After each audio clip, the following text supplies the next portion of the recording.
Cerita fantasi dalam sebuah novel suatu hari berubah menjadi kenyataan ke dunia manusia.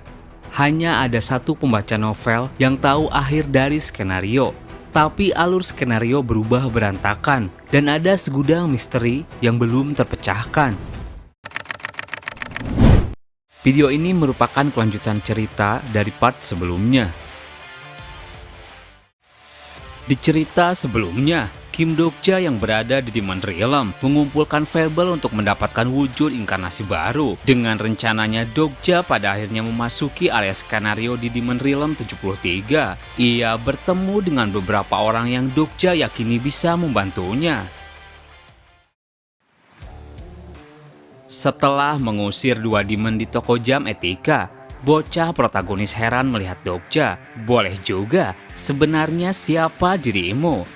Dokja hanya tersenyum. Bocah itu kesal. Aileen bilang, ngomong-ngomong apakah kamu seorang bangsawan? Dokja kemudian memperlihatkan kondisi tubuhnya. Aku bukan spesies demon. Aileen heran. Jadi kau orang buangan. Jangan bilang komisi yang kau maksud adalah memperbaiki tubuhmu. Tapi jujur saja aku belum pernah menemukan Fable yang sebesar ini. Dokja semakin kesakitan. Cuma kamu yang bisa. Hanya karena kau saja Fable expert paling benar di C-Suite. Perbaiki aku, Aileen Makerfield. Hingga pada akhirnya Dokja dibawa ke ruangan khusus dan mulai ditangani. Bagaimana mungkin inkarnasi memiliki Fable sebesar ini? Sebenarnya dia siapa? Ada beberapa Fable yang di luar nalar tercampur dalam dirinya. Bahkan ada Fable Legendary Grade. Tidak habis pikir dia masih hidup setelah memakan fragmen berbahaya ini. Untuk sekarang kita stabilkan dengan ini dulu secepat mungkin. Tak lama kemudian Dokja sadar. Bocah protagonis yang disuruh menunggu kaget. Dokja tubuhnya diikat. Hei, kau itu sebenarnya siapa? Dokja menjawab, menurutmu aku ini siapa? Aku tahu kau suka teka-teki, coba tebak saja.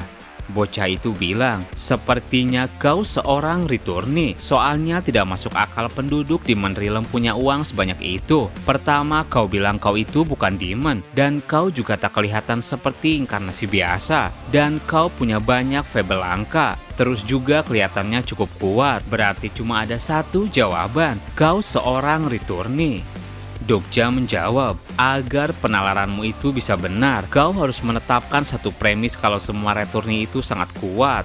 Bocah itu sedikit kesal. Apa kau tidak tahu apa itu returnee? Mereka adalah orang yang kembali ke planet mereka setelah mendapatkan kekuatan dahsyat dari dimensi atau planet lain. Mana mungkin mereka lemah? Dokja hanya tersenyum. Entahlah, lagi pula kau belum melihat semua returnee yang ada di dunia ini. Contohnya seorang returnee yang mungkin tak ingin kembali karena dia benci kampung halamannya. Dia mungkin kesal karena tidak mendapatkan kekuatan yang lain bahkan setelah bepergian ke dimensi lain berulang kali. Meskipun dia juga mendapatkan tubuh baru, tetapi tubuh tersebut sama sekali tidak memiliki bakat. Bocah itu tersentak mendengarnya. Tunggu, kenapa kau bicara seperti itu? Dokja terus bercerita. Setelah kecewa dengan kurangnya bakat yang dia miliki, dia mungkin memutuskan untuk menetap di tempat yang selayaknya dengan itu, kemudian menjalani kehidupan yang biasa-biasa saja. Bukankah begitu, Hayong? Apa kau senang dengan kehidupanmu di Demon Realm? Skill eksklusif karakter list telah diaktifkan. Nama Jang Hayong atau Aslan Makerfield. Sponsor tidak ada. Atribut eksklusif. Dimensional Traveler tingkat heroik. Terlihat beberapa skill yang masih lemah. Dokja bilang, kau tidak menggunakan nama aslimu di sini. Kalau begitu aku panggil kau Aslan saja. Tunggu, kenapa kau bisa tahu nama asliku? Sejenak Dokja teringat saat dia masih mengikuti novel Way of Survival. Seandainya aku tak meninggalkan komentar itu, mungkin tidak akan ada karakter baru. Penulis NIM, cuma opini pribadi saja. Tapi bagaimana bikin karakter baru dari sini? Dan kalau bisa jadikan karakter gadis cantik. Dan untuk latar belakangnya, karena si regresor itu Yo Jong Hyuk, berarti yang satu ini setidaknya seorang penjelajah dimensi. Seandainya saat itu aku tak menulis komentar yang demikian, Jang Hayong takkan muncul di dunia ini, protagonis kedua yang menjelajah melalui dimensi. Dokja bilang lagi, Aslan bukan berarti kau tak punya bakat, kau cuma tak tahu bakatmu saja. Aslan tambah heran, kau ini mengoceh omong kosong apa? Tak lama Aileen datang, ada apa ribut-ribut? Kamu itu sebenarnya siapa? Apa yang kamu lakukan padanya? Dokja menyadari orang-orang di belakang Aileen, kemungkinan mereka siswi Saifil Koncil. Dokja bilang, Duk Siswit, dia orang yang ambisius karena sudah menolak posisi peringkat tinggi di Great Demon Realm lain cuma demi datang ke wilayah terpencil ini. Duk Siswit pasti memintamu membuat Giant Soldier. Alien dibuat heran dengan setiap perkataan Dokja. Dia jadi gila setelah mengunjungi Underworld beberapa waktu yang lalu. Itu sebabnya dia membuat permintaan yang mustahil tanpa tahu diri. Yang berikutnya kau pasti akan dibawa paksa olehnya. Kalau kau mau memenuhi persyaratanku, akan kuurus Duk itu untukmu. Aileen bilang, kenapa kau bisa tahu sebenarnya kau ini siapa? Dokja tersenyum dan bilang, aku Yo Jung Hyuk, orang yang akan menjadi Demon King di Demon Realm ke-73 ini. Di sisi lain, Jung Hyuk mendapatkan notif sistem. Kekejian Anda menyebar di seluruh penjuru 73 Demon Realm. Apa yang terjadi di sana? Dokja teringat isi novel ketika Jung Hyuk mengatakan namanya. Itu membuat Aileen dan anggota sipil kunci lainnya sangat terkejut. Dokja melakukan hal yang serupa. Kenapa reaksi mereka agak beda dibandingkan Scan the Way of Survival? Fotwall berkata, di sisi lain Kim Dokja entah kenapa merasa lebih kuat. Ini merupakan kebiasaan yang masih dia bawa dari masa-masa sekolah. Seringkali di saat-saat harga dirinya merosot, Kim Dokja akan berkata, akulah Yo Jung Hyuk. Aileen bilang, anggota dewan tolong keluar dulu, aku harus bicara sebentar dengan pria ini. Kemudian mereka mulai mengobrol berdua. Dokja bilang, bagaimana kalau lepas ini dulu sebelum kita bicara? Aileen melepaskannya. Katamu kau mau menjadi Demon King, apa kau sadar artinya itu?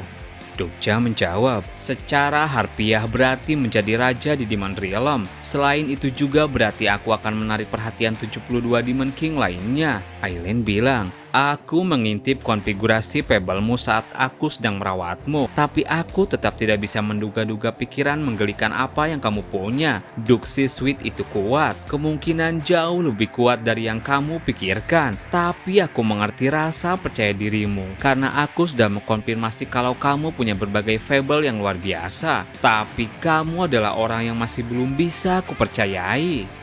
Dokja menjawab, aku akan membuat out of eksistensi. Apapun yang kita bicarakan di sini tidak boleh bocor. Dokja melakukan perjanjian dengan skill itu.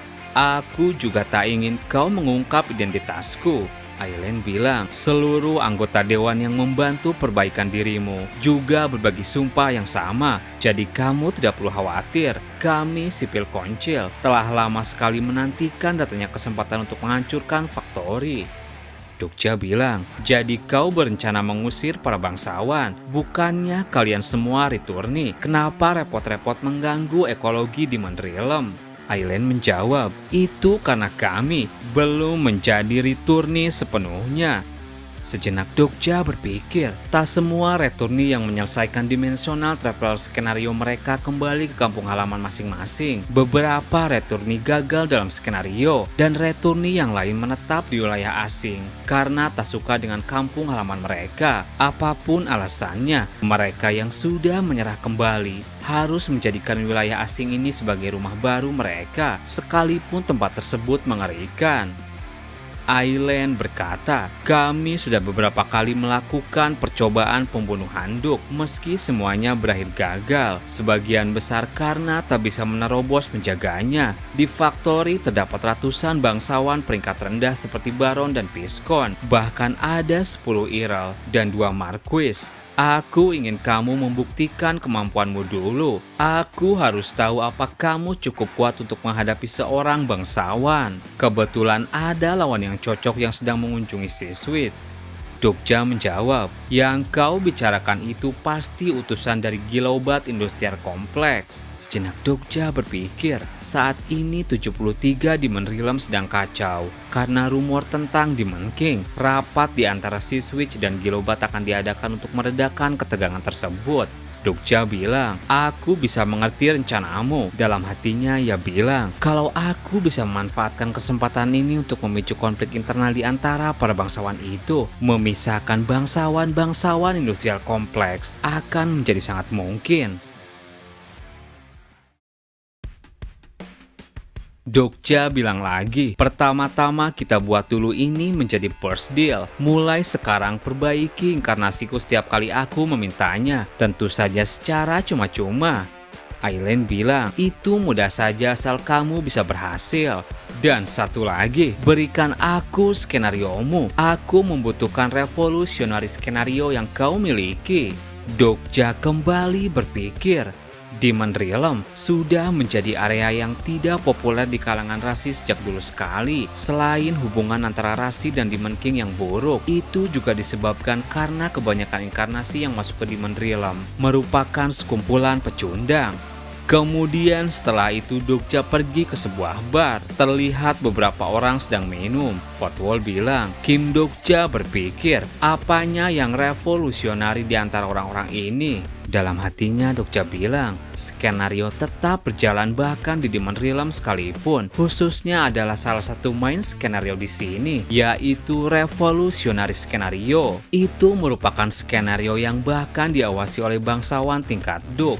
Dokja teringat kembali pembicaraannya dengan Aileen. Entah bagaimana caranya kau tahu soal skenario itu, tapi untuk sekarang aku tak bisa membantumu. Soalnya kami sendiri tak tahu siapa orang yang menjadi revolusionari. Aku tak punya banyak informasi juga. Sangat sulit mengetahui siapa orangnya, karena revolusionari itu berganti setiap bulannya. Belum lagi kalau ada inkarnasi yang mengaku-ngaku sebagai revolusionari. Kami juga tak tahu di mana mata-mata akan mengintai. Fotwal berkata, revolusionari skenario merupakan main skenario yang eksklusif untuk Demon Realm. Meski jumlah skenario berbeda setiap saat, makhluk-makhluk yang menerima skenario itu tak berubah-ubah, dan itu adalah kelas bawah Demon Realm.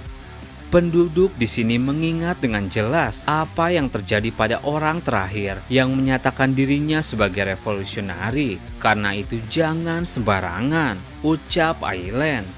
Mengingat itu dalam hatinya Dokja bilang, Aileen, aku mengerti, tapi aku tak bisa terus menunggu lebih lama. Aku harus mendapatkan revolusionari skenario itu secepat mungkin, agar aku bisa kembali ke skenario asliku.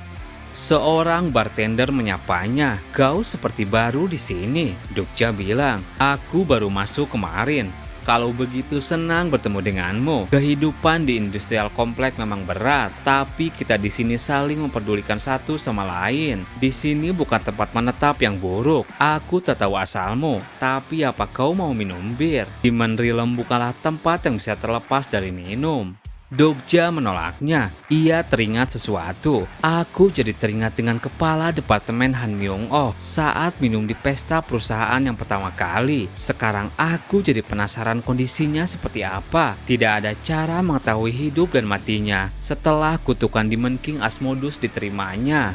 Dokja bilang, aku suka hidangan yang disajikan bersama minuman. Bolehkah aku pesan yang itu? Di sela situasi Dokja mendengar keributan orang-orang. Hebat juga, tempat itu dinamakan Bumi bukan? Mereka sedang melihat tayangan Dokja bersama rekan-rekannya saat di skenario ke-10. Lihatlah, skenarionya bukan main. Kalau tidak salah itu area skenario yang populer belakangan ini. Kelihatannya mereka banyak disulitkan. Aku pasti mati duluan sebelum menyelesaikan skenario kelima. Kemudian cuplikan saat Dokja menjadi Demon King. Kau pasti mengerti ini, Uriel. Ini memang cerita yang semacam itu. Dokja malu melihat ekspresi wajahnya di layar. Bihyung, sialan, kenapa cuma wajahku saja yang diedit seperti itu? Sedih sekali rasanya melihatnya. Apa aku juga harus kembali ke dunia asalku? Kalau begitu tanya Wenimen dulu. Dia pasti akan mengirimmu kemanapun kau mau. Kemudian Dokja melihat Aslan sedang duduk sendiri. Aslan kaget Dokja mendekat. Tidak usah waspada begitu. Aku cuma mau makan denganmu saja. Aslan bilang, obrolanmu dengan Aileen apa sudah beres? Dokja menjawab, itu bukan urusanmu. Apa kau mau makan ini? Aslan dengan lahap memakannya. Lumayan juga. Ngomong-ngomong, asalmu dari bumi juga bukan? Bagaimana kondisi di sana? Kau muncul di layar itu juga bukan? Kenapa sama sekali tidak mirip? Aslan mengira Dokja adalah Jonghyuk, ibarat pecahan adonan keramik yang dibentuk oleh beberapa orang bodoh, sedangkan wajah yang di layar seperti karya yang dibuat oleh dewa selama ribuan tahun. Dokja bilang, aku ini orang buangan, wajahku hancur gara-gara fable juga. Aslan bilang, kalau bohong pilih-pilih. Dokja menjawab, kalau kita pergi ke bumi, nanti biar aku kenalkan. Begini-begini aku cukup bersahabat dengan dia. Dalam hatinya Dokja bilang, Jang Ha-young ditetapkan sebagai karakter yang mengagumi Yo Jong-hyuk di Way of Survival. Mungkin kesempatan ini juga bisa digunakan untuk memujuk hasrat ia kembali. Aslan bilang, untuk apa juga aku ketemu dengannya? Aku malah lebih tertarik dengannya, orang yang di sana. Aslan menunjuk Dokja yang menjadi demon. Buka matamu Demon King Salvation. Semua orang di sana kagum menyaksikan Dokja. Reputasi Anda di 73 Demon Realm telah diperkuat. Anda mendapatkan 1.500 koin. Tunggu, aku sepopuler itu, berarti sia-sia aku cosplay sebagai Yo Jong-hyuk. Aslan kagum dengan Dokja, si Demon Salvation. Apa dia sudah punya pasangan atau belum? Apa kau kenal dia? Dokja heran, bukankah kau itu lelaki? Dalam hatinya Dokja bilang, karena author Way of Survival menerima semua komentarku, ia mendadak merubah satu hal, di mana itu adalah jenis kelamin Aslan menjadi laki-laki. Tak lama kemudian lampu bar mati. Bartender bilang, malam telah datang. Lampu di setiap sudut kota juga dipadamkan. Fotwall bilang, ada malam khusus di Demon Realm. Seluruh penduduk industrial kompleks takut pada bangsawan bukan karena bangsawan sangat kuat, melainkan karena malam yang datang setiap 3 hari sekali. Semua penduduk di sana panik.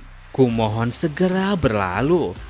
Dari luar terlihat sosok makhluk yang sedang berjalan menyusuri kota. Sosok itu memegang sebuah sabit. Fotwall berkata, saat malam tiba, eksekusioner akan muncul di industrial kompleks. Sebagaimana adanya revolusionari bagi penduduk di sini, di sisi bangsawan juga ada eksekusioner. Sang eksekusioner kemudian membuka pintu bar tempat Dokja berada. Eksekusioner berkata, siapa revolusionari? Target berada di bawah pelindungan skenario saat ini. Target berada dalam kondisi invisible. Sejenak Dokja berpikir, di industrial kompleks tak ada satupun makhluk yang bisa melawan eksekusioner saat malam. Dan dia memilih kedai ini sebagai lapang eksekusi hari ini. Eksekusioner mendekati Dokja. Siapa revolusionari? Aslan bisik-bisik, jangan buat kontak mata dengannya. Tapi kemudian eksekusioner menatap ke arah Aslan. Aslan langsung gemetar ketakutan. Tapi kemudian Dokja bangkit dan memegang kepalanya. Dokja menatap ke arah eksekusioner. Siapa kau ini? Fotwall bilang, Kim Dokja berpikir jika itu Yo Jong-hyuk, apa yang akan dia lakukan? Dokja dalam hatinya bilang, jika dia di situasi seperti ini, dia pasti akan mengungkap dirinya. Tapi karena itu ia regresi hingga ratusan kali. Dokja tersenyum, akulah revolusionari. Seseorang telah melakukan revolutionary declaration. Terima kasih buat teman-teman yang udah nonton video ini sampai habis. Mohon maaf jika ada salah, admin pamit dan sampai jumpa di video berikutnya.